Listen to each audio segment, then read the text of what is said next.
Hello and welcome to the English Speaking Podcast. Today we're talking about something, well, really important. How to talk to anyone with confidence, whether it's, a stranger, maybe a teacher, your boss, or even just a new friend.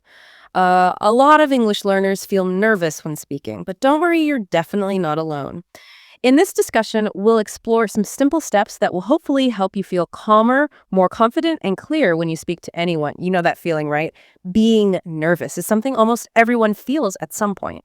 It's not just when you're learning a new language either. It happens when we meet new people or maybe in situations that feel important. It really is very, very common. So this conversation today, it's all about giving you some really practical, helpful ideas that can help you feel, well, more secure when you need to talk to someone, no matter who it is. Yes, that's absolutely right. And, to start building that confidence, the very first thing, maybe the most important, is to understand why you might feel uncomfortable. It's usually more complex than just being, quote, shy or introverted.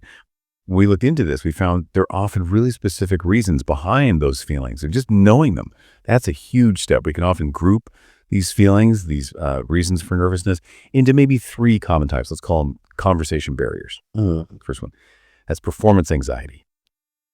This is basically when you worry a lot about being judged negatively by other people. You might feel really tense. Maybe your heart starts racing, or you feel your face get hot, maybe red.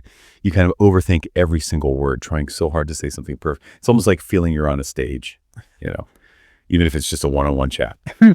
Okay, then the second barrier is what we call content anxiety. It's pretty straightforward. It's when you just don't know what to say. You might dread those quiet moments, those awkward silences. Your mind just feels empty, blank. And that makes it really tough to keep the conversation flowing. It's a really common challenge, I think, especially when you're speaking a language you're still learning, because you're searching for the right words, the right grammar. And the third one is identity anxiety. Now, this one is about feeling like you aren't really being yourself. You're not being authentic. Maybe you find yourself acting differently depending on who you're talking to. Or you use a voice that doesn't quite feel like yours. Sometimes you might even find yourself agreeing with things you don't actually believe. That feeling. It often comes from feeling disconnected from your true self. And honestly, it can be really tiring to keep that up. Wow, those are really clear explanations. I bet a lot of listeners are thinking, yeah, that sounds like me. So maybe take a second to think, which of these feels most familiar? Think about the last time you talked to someone new or maybe spoke up in a group. What was your biggest worry right then? Just figuring out your specific barrier, or maybe you feel like you have more than one, which is totally okay. That's really the first big step to tackling it. It's like, you can't fix a problem if you don't know what it is, right? Exactly. Precisely. Knowing the challenge helps you pick the right tools to fix it. It's kind of like building something. You need to check the ground before you start building the walls. And for many people learning English, that content anxiety can feel extra strong because, you're juggling grammar and vocabulary too. Yeah, that makes total sense. Okay, so we've thought about why we might feel nervous. Now let's talk about how our bodies can actually help us out here. How your body can make you not just look more confident, but actually feel more confident too. Even if, you're not quite feeling it inside just yet. It's a pretty powerful tool, isn't it? I've read studies about how posture affects mood. Well, absolutely. It's quite amazing how our physical actions can shift our internal state. Your body language, it sends signals to other people, sure, but it also sends signals right back to your own brain. Yeah. And that can really change how you feel about yourself in that moment. Let's look at some simple things you could do. Concrete actions. First up, make eye contact. Now, try to look at the person you're talking to about, say, 60% of the time. So yeah, more than half the time, but not like constant staring, which can feel a bit intense. If looking right into their eyes feels like too much, and sometimes it does, you can try looking at a spot just near their eyes, maybe their forehead or the bridge of their nose. Research shows this signals interest, comfort, and it's a real key sign of confidence. Plus, it makes the other person feel heard. That 60% guideline is really useful. I think sometimes we either look away way too much or we just stare. So what about how we stand or sit? Great question. That leads to the next point. Keep your chin up and stand straight. It's so common to see people looking down at the floor when they walk or talk, or kind of slumping their shoulders. But studies on posture, they show that when you walk and stand with your head held up, eyes looking forward, and you consciously straighten your back, pull your shoulders back just a bit. Yeah.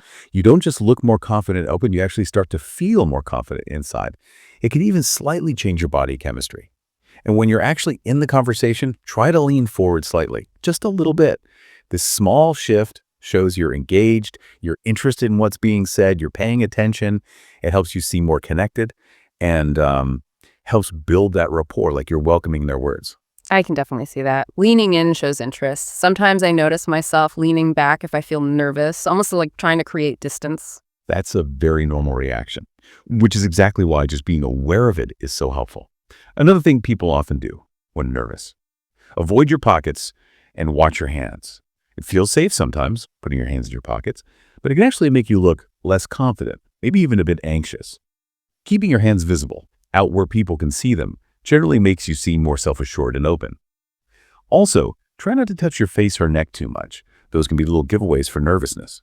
Instead, you could try using small, purposeful hand gestures, or even just resting your hands gently, maybe in that steeple shape where your fingertips touch lightly.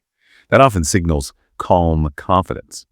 Okay, and when you first meet someone new, give a firm handshake. Offer a handshake that feels solid, lasts maybe about 3 seconds. Not bone-crushing, but definitely not limp either. A weak handshake can sometimes give an impression of low confidence. A firm one says, I'm here, I'm engaged, I'm confident. But, of course, remember that handshakes aren't the norm everywhere, so always be mindful of local customs and situations. Here's another tip, something you see in people who seem naturally confident. Slow down your movements. Moving too quickly, fidgeting, rushing your gestures can make you seem anxious. Try consciously slowing down your gestures, the pace you walk at, just your general movements. Taking your time can really help you feel and appear more calm and in control. And one last body language tip. Sometimes you can subtly mirror others' body language. This means, gently copying some of the posture or gestures of the person you're talking to. So if they lean forward a bit, maybe you lean forward a bit too. Usually unconscious when it happens naturally, but doing it subtly can help build a connection, make you both feel a bit more comfortable, like you're on the same wavelength. These are fantastic, really practical ways to use your body to feel more confident. It's amazing how small physical changes can make such a difference.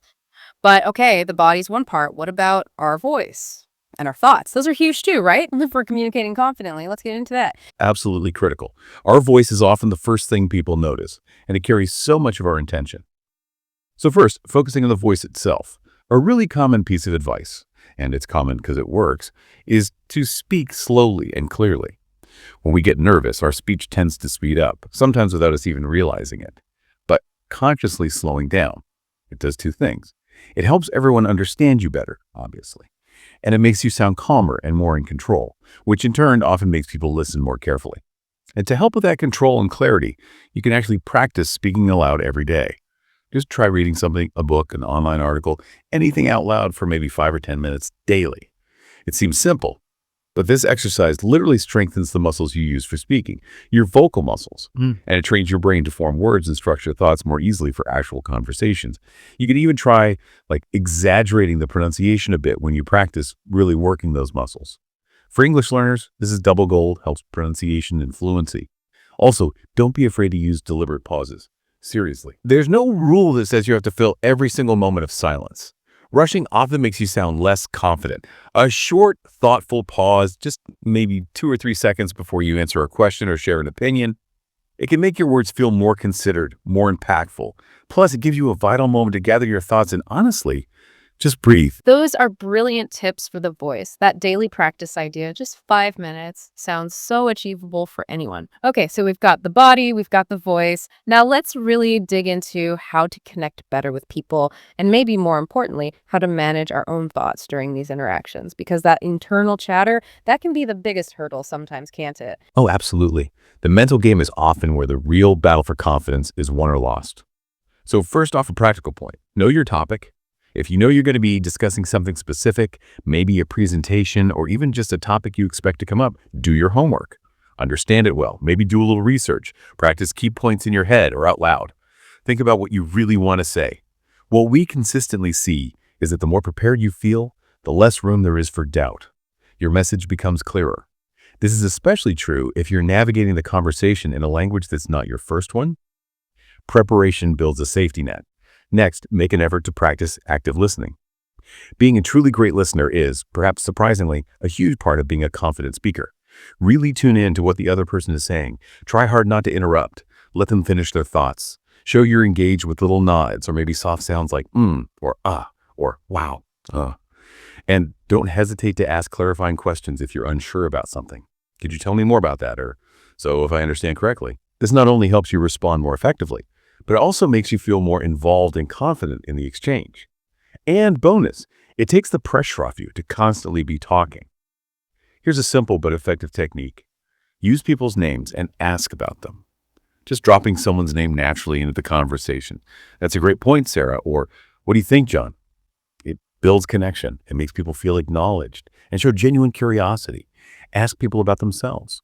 A really useful little acronym to remember potential topics is FORD. It stands for family, occupation, their job, recreation, hobbies, what they do for fun, and dreams, aspirations, future plans. Most people genuinely enjoy talking about these areas of their lives, and it's a fantastic way to find common ground and keep the conversation flowing. FORD. I love that. It's like a little mental cheat sheet for conversation starters. Helps avoid that content anxiety we talked about earlier. Okay, but what about slip-ups? Mistakes. That's a huge worry for English learners, the fear of saying something wrong. A really crucial point. We absolutely have to learn to embrace imperfection. It's vital. You need to understand deep down that it is completely 100% okay to make mistakes. Nobody speaks perfectly all the time. Seriously, nobody. Not even native speakers. We all stumble, use the wrong word, forget things. What we've learned is that the key is not letting those errors derail your confidence. Instead, try to see them as learning opportunities. Focus on learning and growing from any slip-ups. Every single conversation is a chance to practice and get better. Think of mistakes as proof you're trying, part of the journey, definitely not a failure. Here's a powerful mental trick. Visualize success. Before you go into a conversation or maybe give a presentation, just take a quiet moment. Close your eyes if it helps. Imagine the whole thing going really well. Picture yourself speaking confidently, clearly. See yourself connecting with people, getting positive responses. This kind of mental rehearsal studies have actually shown it can genuinely boost your confidence when the real situation arrives. It's like you've already succeeded once in your mind. Now, this next idea is really interesting. It's about perception. You can reframe anxiety as excitement. Think about it. The physical feelings of anxiety, the fast heartbeat, maybe sweaty palms, that energy in your stomach, they're actually incredibly similar to the physical feelings of excitement. So what experts suggest is that you can consciously choose to tell your brain, okay, this feeling, this isn't nerves, this is excitement. I'm excited about this conversation. Just relabeling that physical energy can completely change how you experience it. It's the same fuel, just a different interpretation. Pretty cool, huh? And finally, something to do after the conversation. Reflect positively, or at least neutrally. It's so easy to walk away thinking, ugh, I said that stupid thing, or why do I always mess up? Try to resist that. Instead, try to reflect without harsh judgment. Ask yourself things like, okay, what did I learn from that interaction? Or what's one small thing I could try differently next time? So every single conversation, even the tricky ones, has a valuable chance to hone your skills. It's about self-compassion and focusing on progress, however small. Wow, those are some incredibly useful mental strategies. It really highlights how much control we actually have over our feelings and thoughts. It's not just about the words coming out of our mouth, is it? It's so much about the preparation, the mindset, how we talk to ourselves. And it's so important to remember, everyone, that building this kind of confidence, it really is a journey. It's not a race. It takes time. It takes consistent practice, just like learning any other skill, like playing an instrument or a sport. You won't be perfect overnight, and that's completely okay. Yeah, exactly right. And the best way to approach that journey is often to start small. Gradually challenge yourself. We call this gradual exposure. Begin with situations that feel relatively low stakes.